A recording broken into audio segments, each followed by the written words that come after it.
Vous pensez que votre raideur est permanente. Vous vous penchez en avant, et vos ischio-jambiers crient. Vous levez les bras, et vos épaules grincent. Vous vous accroupissez, et vos genoux semblent bloqués. Vous supposez que c'est simplement ainsi que fonctionne votre corps maintenant. Mais, ce n'est pas permanent. Votre raideur est le résultat prévisible de schémas de mouvement abandonnés il y a des années. Votre corps s'est adapté à l'immobilité si complètement que bouger semble étranger. 5 mouvements au poids du corps peuvent restaurer la mobilité que vous pensiez avoir perdue pour toujours. Pas de salle de sport. Pas d'équipement. Des recherches montrent que des hommes pratiquant ces 5 mouvements pendant 3 à 4 semaines ont retrouvé une mobilité perdue, réduit la raideur chronique et bougé mieux en quelques semaines. 15 à 20 minutes, 3 à 4 fois par semaine. C'est tout ce qu'il faut. Commençons. Exercice 1. Le grand étirement mondial. Le premier mouvement cible presque toutes les articulations et groupes musculaires qui se contractent après une journée passée assis. Le grand étirement mondial améliore simultanément la mobilité des hanches, ouvre votre colonne thoracique, renforce vos chevilles et restaure la flexibilité rotationnelle. Alors que les exercices de mobilité classiques isolent les étirements, un pour les hanches,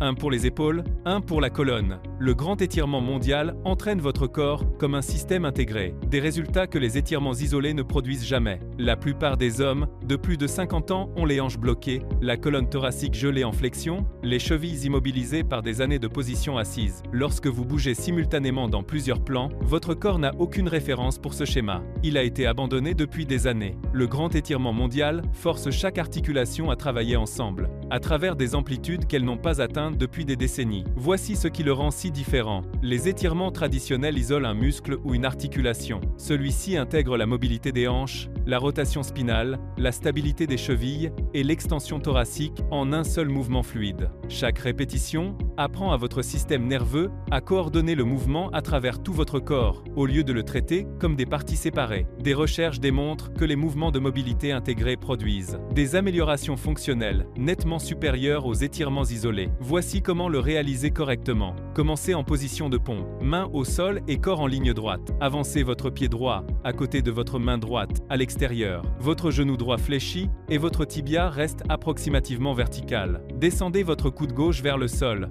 aussi près que possible de votre pied gauche. Vous ressentirez un étirement intense dans votre fléchisseur de hanche gauche et l'aine. Tenez 2 secondes, puis faites pivoter votre torse et tendez votre bras droit vers le plafond, ouvrant votre poitrine et votre dos. Suivez votre main des yeux, tenez 2 secondes en haut. Ramenez votre main au sol. Ramenez votre pied droit en position de départ. Répétez de l'autre côté, c'est une répétition complète. La clé est de se déplacer lentement, à travers chaque position, et de ressentir profondément l'étirement. Erreur courante, ne vous précipitez pas dans les positions. Chaque phase doit sembler un étirement complet avant de passer à la suivante. Commencez par 5 répétitions par côté quotidiennement. Repos de 90 secondes entre les côtés. Vos hanches se sentiront contractées au début. En quelques jours, vous vous enfoncez plus profondément dans chaque étirement. 3 à 4 minutes au total. Mais la mobilité générale seule ne résout pas la raideur. Il vous manque la rotation spécifique des hanches que la position assise détruit. Exercice 2. Les changements de hanches 90. 90. Ce mouvement cible spécifiquement la rotation interne et externe des hanches, les amplitudes exactes que la position assise élimine. Les changements de hanches 90. 90 forcent vos hanches à pivoter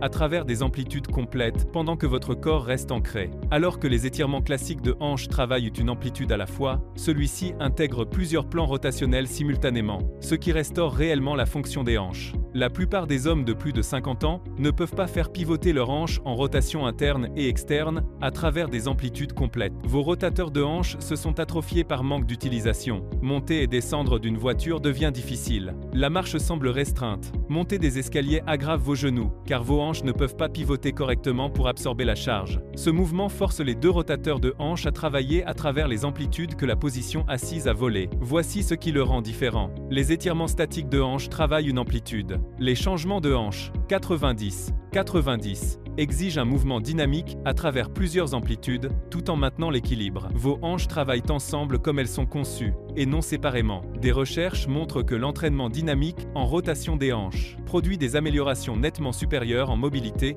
et mouvement fonctionnel. Voici comment le réaliser correctement. Asseyez-vous au sol, avec les 2 jambes pliées à 90 degrés. Votre jambe droite est devant, genou pointant vers l'avant, et tibia approximativement perpendiculaire à votre corps. Votre jambe gauche est derrière et sur le côté, genou pointant à gauche et tibia approximativement parallèles. Les 2 genoux fléchis à 90 degrés. Gardez la poitrine droite et les mains au sol de chaque côté pour le soutien. Maintenant, soulevez légèrement les deux genoux et faites pivoter l'ensemble de votre bas du corps pour changer de jambe. Votre jambe arrière devient votre jambe avant et vice-versa. Vos hanches pivotent en rotation interne et externe à travers des amplitudes que la plupart des gens n'atteignent jamais. Rabaissez vos genoux dans la nouvelle position. C'est une répétition. Gardez la poitrine droite. Ne vous effondrez pas vers l'avant. La clé est de soulever légèrement les genoux pour engager la rotation. Erreur courante. Ne laissez pas votre poitrine s'effondrer vers l'avant. Si elle s'arrondit, la rotation de vos hanches devient restreinte. Restez droit. Commencez par 2 séries de 10 changements par côté quotidiennement. Repos de 60 secondes entre les séries. Vos hanches s'ouvrent considérablement après quelques séries. 3 à 4 minutes au total. Maintenant que vous avez restauré la mobilité des hanches, passons à traiter complètement le bas du corps. Exercice 3. La position du squat profond. Ce mouvement reconstruit la mobilité des chevilles, des hanches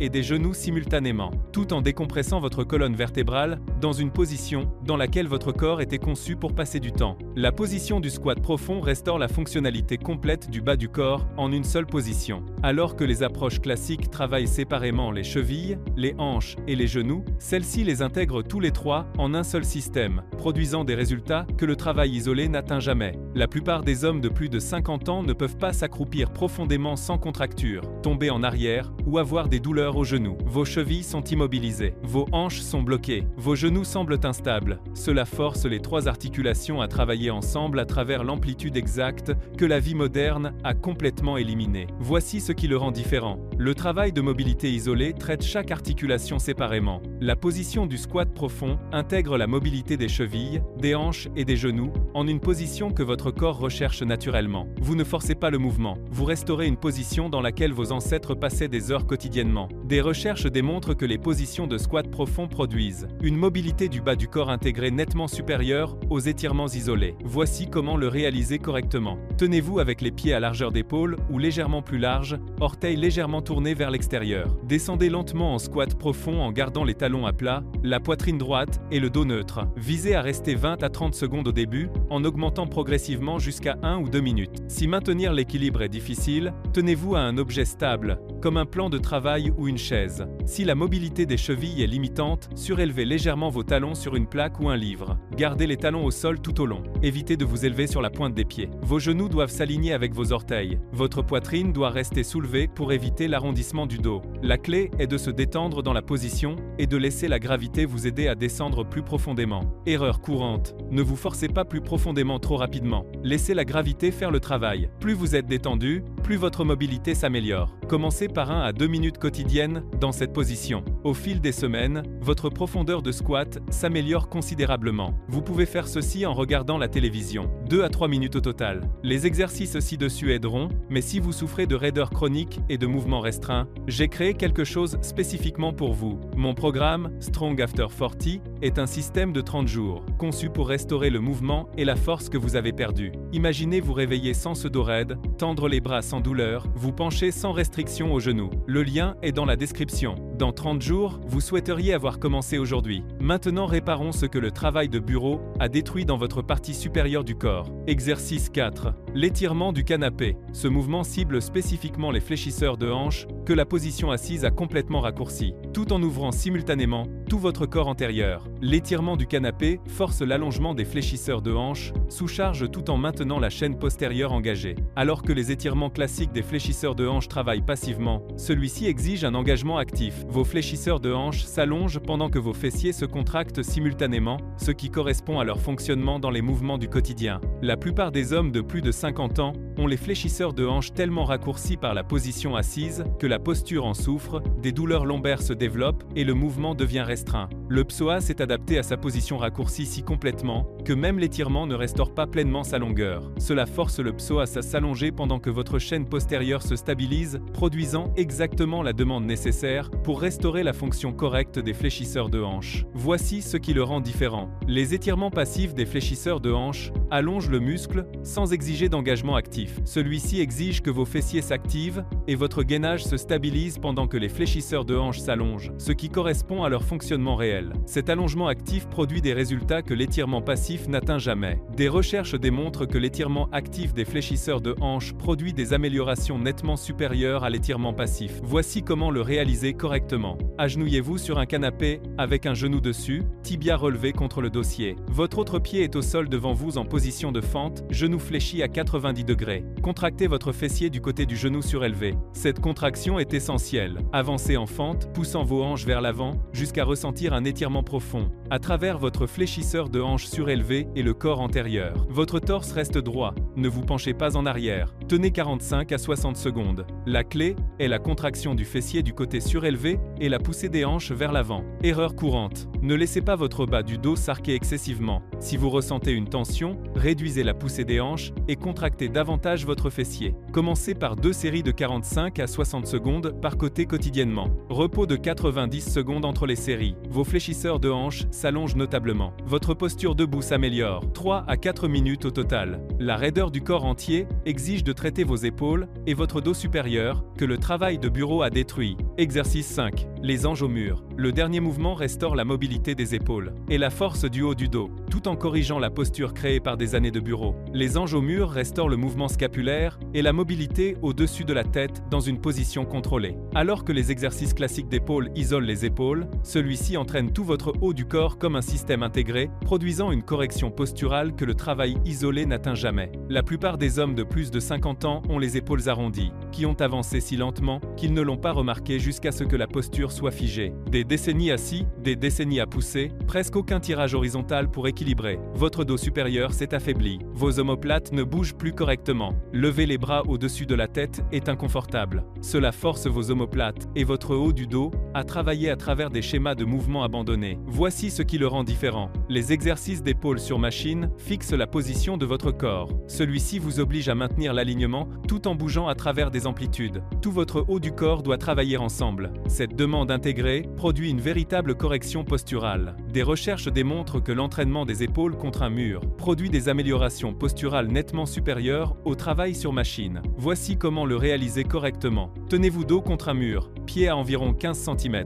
Tout votre dos doit être en contact avec le mur. Pressez doucement votre bas du dos vers le mur, éliminant l'arche excessive. Levez vos bras en position de poteau de but avec les coudes fléchis à 90 degrés. Essayez de mettre vos coudes, avant-bras et mains en contact avec le mur. À partir de là, faites glisser lentement vos bras vers le haut du mur, en les redressant au-dessus de la tête, tout en maintenant le contact. La plupart des gens ont tendance à avancer les mains. C'est normal. Allez aussi loin que vous pouvez en maintenant le contact. Faites glisser lentement vers le bas, en position de départ. C'est une répétition. Évitez l'arche lombaire. Gardez votre gainage engagé et vos côtes non écartées. La clé est de bouger lentement et de maintenir le maximum de contact avec le mur tout au long. Erreur courante. Ne laissez pas vos mains s'avancer. Si c'est le cas, réduisez légèrement l'amplitude et concentrez-vous sur le contact. Bougez plus lentement aide. Commencez par 2 séries de 10 à 12 répétitions quotidiennement. Repos de 90 secondes entre les séries. Votre mobilité des épaules s'améliore considérablement. Votre posture se corrige. 3 à 4 minutes au total. Votre protocole complet de mobilité. Vous avez besoin de ces 5 mouvements pratiqués 3 à 4 fois par semaine de manière constante. Voici votre routine. Lundi, mercredi, vendredi, samedi. Optionnet. Grand étirement mondial. Changement de hanche. 90. 90. Mec. Position du squat profond. Étirement du canapé. Hanche au mur. Grand étirement mondial. 5 répétitions par côté. Repos de 90 secondes. Changement de hanche. 90. 90. 2 séries de 10 par côté. Repos de 60 secondes. Position du squat profond. 1 à 2 minutes. Étirement du canapé. 2 séries de 45 à 60 secondes par côté. Repos de 90 secondes. Hanche au mur. 2 séries de 10 à 12 répétitions. Repos de 90 secondes. Temps total de 15 à 20 minutes par séance. La régularité compte infiniment plus que l'intensité. 3 à 4 séances hebdomadaires produisent des résultats mesurables. Ce à quoi s'attendre. Semaine 1. Ces mouvements exposent chaque zone de raideur dans votre corps. Le grand étirement mondial révèle l'immobilité des hanches et thoraciques. Les changements de hanches montrent les restrictions de rotation. La position du squat profond expose les limitations des chevilles et des hanches. L'étirement du canapé révèle des fléchisseurs de hanches raccourcis. Les anges au mur montrent la faiblesse des épaules et du haut du dos. Vous découvrez comment le mouvement a été restreint. Semaine 2. Les mouvements semblent légèrement plus accessibles. Votre mobilité des hanches s'améliore notablement. Votre profondeur de squat augmente. Votre amplitude des épaules s'élargit. Votre posture commence à changer. Vous vous sentez plus souple après chaque séance. Semaine 3 à 4. Votre corps s'est transformé notablement. Votre raideur a diminué de 68%. Le mouvement semble fluide et facile. Des amplitudes qui semblaient impossibles semblent maintenant accessibles. Vous avez restauré la mobilité que vous pensiez avoir perdue pour toujours. Important. La régularité compte infiniment plus que l'intensité. 3 à 4 séances hebdomadaires, pendant 4 semaines, produisent des résultats spectaculaires. Continuez au-delà de 4 semaines, et votre mobilité se transforme complètement. Commencez ce protocole aujourd'hui. Vous n'avez besoin que d'un mur et d'un canapé. C'est ainsi que vous résolvez 95% de la raideur. Pas avec des machines qui isolent les articulations. Pas avec des étirements profonds forcés. Avec 5 mouvements intégrés au poids du corps, qui apprennent à votre corps à bouger à travers les amplitudes que la vie moderne a volées. 5 exercices. 3 à 4 fois par semaine, 15 à 20 minutes par séance. C'est tout ce dont vous avez besoin pour restaurer la mobilité que vous pensiez avoir perdue pour toujours. Et bouger de la façon dont votre corps est conçu pour bouger.